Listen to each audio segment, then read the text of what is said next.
C'est le retour de l'Expresso en direct sur Beansport jusqu'à 10h avec une invitée exceptionnelle ce matin. C'est Perrine Lafont, la double championne de ski de boss, championne olympique également, avec Gany Yalouz en pleine discussion. Ah bah non, on prend le petit-déj. On se fait plaisir, bah vous avez raison. Et on va prendre le petit-déj ce matin avec un nouvel invité qui arrive. C'est la story de la semaine. Jingle normalement. Je découvre l'émission, mais normalement il y a le jingle. C'est Souleymane Camara qui nous rejoint, le manager sportif du Red Star. Salut Souleymane, bienvenue. Bonjour. Je fais les présentations. Manager sportif du Red Star. Il se trouve, on ne va pas mentir aux abonnés de Beansport, qu'on se connaît un peu aussi en dehors un petit peu. De vos fonctions au Red Star, puisqu'on a fréquenté des clubs de jeunes qui étaient les mêmes. C'est ça. Vous, toi, en tant qu'éducateur, et ça. moi en tant que joueur, le C à Paris, dans le 14e Exactement. arrondissement, ou Montrouge, par exemple. La story de la semaine, pour découvrir une facette du sport. Évidemment, vous pouvez interagir quand vous le souhaitez. Il s'agit d'une formation que tu as lancée pour devenir scout, pour devenir recruteur. Alors, ça consiste en quoi, précisément ? Alors, scout, c'est pour les pays anglophones. En France, on va plus parler de recruteurs, de joueurs de football professionnels. Donc, c'est un métier qui est peu connu. Voilà. On le compare de temps en temps avec le métier d'agent de joueur, oui. Qui n'est pas du tout le même. Non. Voilà. Donc, c'est pour ça qu'on a souhaité, avec un ami, Rachid Cliffy, mettre le focus là-dessus, parce que quand je suis dans des repas ou des rencontres avec des personnes qui n'ont rien à voir avec le football, on me demande mon métier, donc je dis je suis recruteur, donc agent. Et cette interrogation pose problème, parce qu'un agent, c'est celui qui défend les intérêts d'un sportif et qui fait de la médiation pour le mettre dans une structure, dans un club ou pour sa carrière, alors qu'un recruteur, c'est celui qui va identifier le talent du sportif, que ce soit dans le milieu du ski, de l'athlétisme ou du football, c'est l'identification du talent. Alors, pour ceux qui veulent s'inscrire, cette formation, elle consiste en quoi, précisément ? Alors, cette formation, c'est pour donner un peu les outils de recrutement. Donc, on peut le faire à travers un site internet. Donc, c'est frfp.fr. Et donc, c'est une formation qui est dispensée en e-learning avec quelques journées en présentiel. E-learning, ça veut dire ? Alors, e-learning, c'est des cours sur Internet. D'accord. Voilà, il suffit d'avoir un ordinateur et une connexion, et on peut suivre les cours en ligne. Voilà. Ok. Et quel est le profil des jeunes ou des moins jeunes qui veulent devenir recruteurs ? Ce sont des gens qui sont dans le football déjà ? Alors, pas forcément. Et c'est là toute notre volonté, c'est de donner cette possibilité aux passionnés du football. Voilà, qu'on soit des anciens joueurs ou pas, tant qu'on est passionné, qu'on aime arpenter les stades, les terrains, ce métier est ouvert à tout le monde. On a toujours un petit avantage à avoir un passé de footballeur quand même, quand on est recruteur. Alors c'est mieux, surtout de connaître un petit peu les règles du jeu. Voilà, donc à travers cette formation, on en parle aussi. Parce que il faut être expert du métier dans lequel on souhaite évoluer. Moi, je fais un peu de ski. J'ai du mal à descendre les rouges, donc je vais faire. Moi, j'aurais du mal à frapper dans un ballon. Bon, aussi, dans ce cas-là, Tu as dit que tu savais jouer au foot. Oui, tout à l'heure. oui. Hors antenne, vous aviez dit que vous avez une certaine technique en termes de football. Enfin, c'est ce que j'ai compris en tout cas. Passe de frappe, droite-gauche, tu vois, je te fais un tour du monde, c'est assez spécial. C'est vrai. C'est pas mal. Hein. Vous voulez essayer ? Non, Ah, je si, vais si, casser si. quelque chose. C'est vrai ? Ouais. Non, mais non. Le club de cristal est éloigné. Oui, mais il y a la Coupe de champion Non. du monde là. Je la protège. Et en plus, elle est en toc. Vous voulez tenter 2-3 jongles ? Raison. Allez. Non, là, c'est la honte. Ah, Gany, c'est... En plus, j'ai ouais. des talons, je peux pas. Ouais, franchement, attention, c'est le ballon Ligue 2. Hein. Donc, si vous voulez... Ah bah moi, je préfère la Ligue 2. Non, abîmer celui-ci, et celui-ci, j'y tiens. D'accord.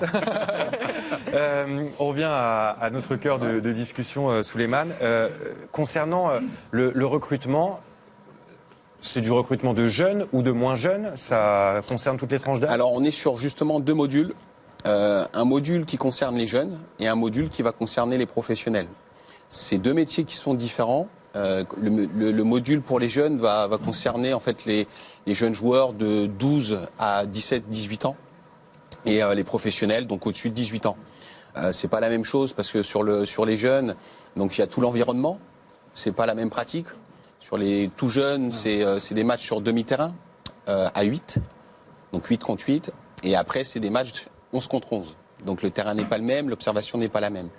avec des paramètres différents aussi. Quand on travaille sur les professionnels, c'est dans des stades. Quand on travaille chez les jeunes, c'est dans des petits endroits, des petits terrains, comme aussi à Paris. Exact, Voilà. dans le 14e arrondissement. Dans le 14e arrondissement. Donc, c'est des Quelles paramètres sont les qui qualités d'un bon recruteur? S'il fallait en citer 3, par exemple. Alors, Hormis toi, hein, bien sûr. non, c'est gentil. Donc la passion. Voilà, faut aimer ce qu'on fait. C'est la base. Voilà, c'est la base. L'écoute.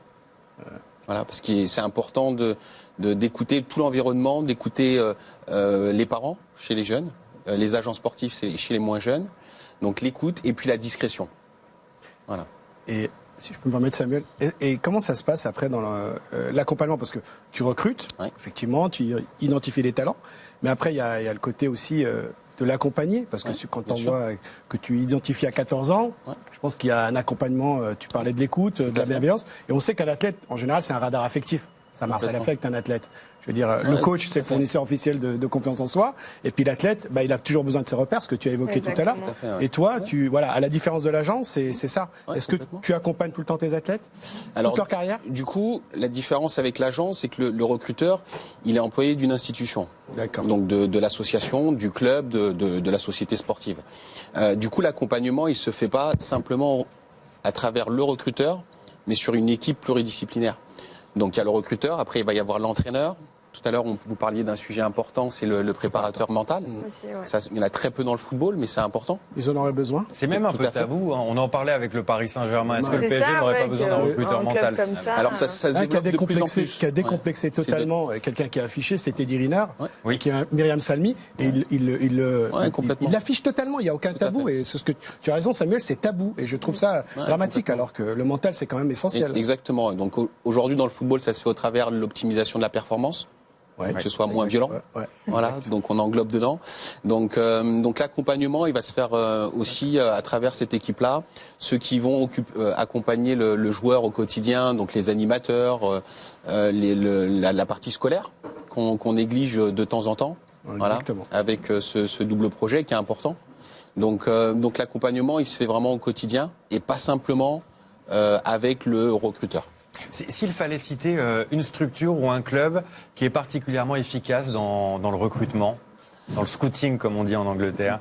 Alors, pour moi, j'ai deux clubs. Un club dans lequel j'ai pu évoluer, donc l'AS Monaco. Ouais. Et puis, je crois que l'Olympique Lyonnais est quand même assez performant parce que l'accompagnement est total. Du recruteur à la partie où la finalité, c'est quand même de jouer. Ouais. Voilà. Donc sur le haut niveau et devenir professionnel. Donc il y a un accompagnement qui est assez large. Et puis je vais mettre en avant le Red Star, club dans lequel j'évolue, Exact. qui est un club qui a fourni quand même de nombreux jeunes au football professionnel et qui a une belle histoire. Et voilà, on est sur un beau projet également. Gagné? Non, je voulais juste soulever, parce que la différence entre... Tu as cité Lyon, Monaco, effectivement, c'est des grands clubs, mais moi, je me souviens encore de Sochaux, où j'ai eu le privilège de faire un passage très rapide, et puis des clubs aussi qui forment. Est-ce que le recruteur, comme Auxerre, par exemple, c'est que c'est un club formateur par excellence, Ouais. est-ce que là aussi, le recruteur a un rôle Tout à fait. important? C'est un peu Même plus si dur c'est pour formé. ces clubs-là en Oui. ce moment. Alors, à oui, en Sochaux, ce moment, par oui. exemple, Oui, tu as raison. il y a eu un virage complet. Sur la politique du club C'est vrai. avec l'arrivée d'un propriétaire chinois, Ouais, des exact, Espagnols. exact. C'était le bordel. Voilà, Ouais. on va le dire comme ça, à Sochaux. Mais c'est vrai qu'historiquement, comme Auxerre, ce sont des clubs formateurs. Complètement, et puis voilà, c'est pour ça, je voulais savoir quel Alors, rôle tu as sur Monaco. C'est L'aboutissement du recruteur, c'est le recruteur, c'est la petite main qui au départ va découvrir le talent du joueur. ouais, Après, il va y avoir les formateurs Ouais. qui vont travailler, les entraîneurs qui vont travailler avec l'athlète tous les jours. bien sûr. Et après, il faut la structure professionnelle qui va se dire, plutôt que d'aller acheter un joueur à l'extérieur, Exact, j'ai la qualité en interne exactement. et je vais donner priorité aux joueurs qui est issu de... Vous allez l'accompagner en fait Exactement. jusqu'à son projet Exactement. final. Et les clubs que tu as cités, Sochaux, Auxerre, c'est des clubs qui, à un moment donné, Ouais. ont eu leur vivier et ont donné comme priorité, à l'époque avec Giroud, de se dire, moi, j'ai des talents en interne, ça va me permettre de faire quelques économies également. Pour terminer, Perrine Lafont, vous n'avez pas été détecté à proprement parler, puisque c'était dans le cercle familial, au moins au début. s'est passé C'est vrai comment que moi, j'ai eu un encadrement déjà très jeune autour de moi parce que mon père était mon entraîneur et voilà, ma mère se connaissait bien au ski de boss, mon frère aussi. Donc c'est vrai que j'ai eu déjà une structure depuis très jeune autour de moi pour m'accompagner de suite. C'est vrai que dans le foot ou dans d'autres milieux, il y a énormément de potentiel des fois sur certains athlètes, mais ils sont mal accompagnés et du coup ils ont du mal à percer. Moi j'ai eu la chance en fait d'être accompagnée très jeune, mes parents avaient du recul, ma mère voilà, j'avais des soucis pour la prévention des courses. Ma mère de suite m'a emmenée vers une préparatrice mentale, donc c'est ce qui m'a permis aussi de percer aussi jeune et je pense que voilà c'est très important des démarches comme la vôtre parce que il y a énormément de potentiel en France dans les sportifs, mais qui sont pas accompagnés et qui ne percent pas parce que voilà, il y a pas de structure autour et je pense que c'est une très belle démarche pour surtout en plus avec les Jeux de Paris 2024 en ligne de mire, voilà, accompagner ces sportifs des jeunes, qui sont jeunes, c'est important, je pense. Échange très intéressant, pluridisciplinaire finalement. Il y a le foot, mais pas que. Merci Souleymane Camara Merci de à nous vous. avoir accompagnés. C'est pas terminé, il reste encore un petit quart d'heure d'émission. Ouais. Et là, c'est le moment où on ne maîtrise plus grand-chose. Non, là, C'est tu comme n'es ça plus qu'on m'a responsable. vendu Tu l'histoire. n'es plus responsable. Voilà, je ne suis responsable de rien. Place au coach de l'Expresso, Vincent Paris.